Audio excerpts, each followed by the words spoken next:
Zdravím vás u dnešního videa. Dneska jedeme s Ferdou na výšku.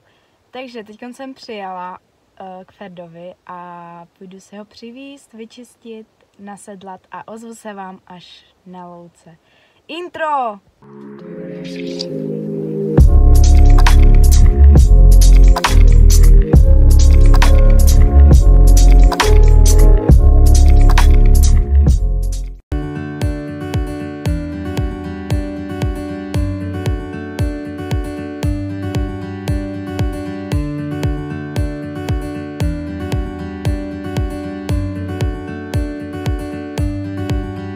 Teďkon si jdem s Ferdou vycválat tuhle louku a přitom mě bude můj brácha natáčet dronem, takže doufám, že to budou krásný záběry a dám vám je sem.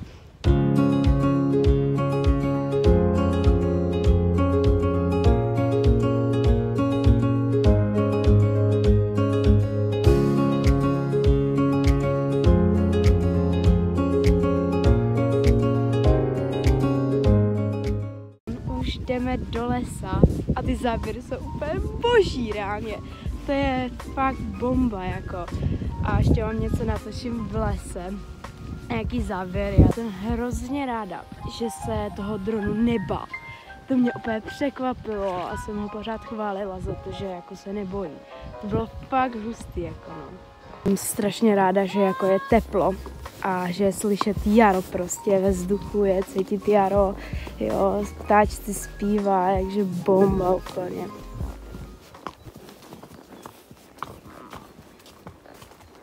Je nádherně.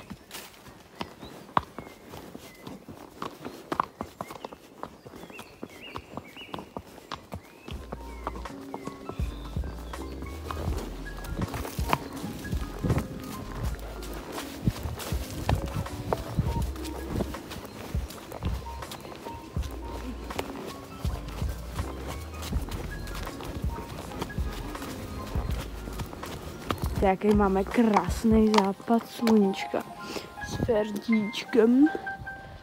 Viď? No takhle už jdeme. A tak. Pojď.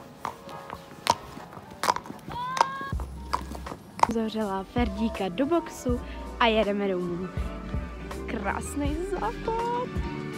Teďka přijela domů a hrozně jsem si to užila, fakt jako ta výška, to natáčení s dronem, to bylo úplně bomba. Já doufám, že jste si taky tenhle vlog užili a pokud ano, můžete mi dát like, odběr a můžete mě ještě sledovat na Instagramu.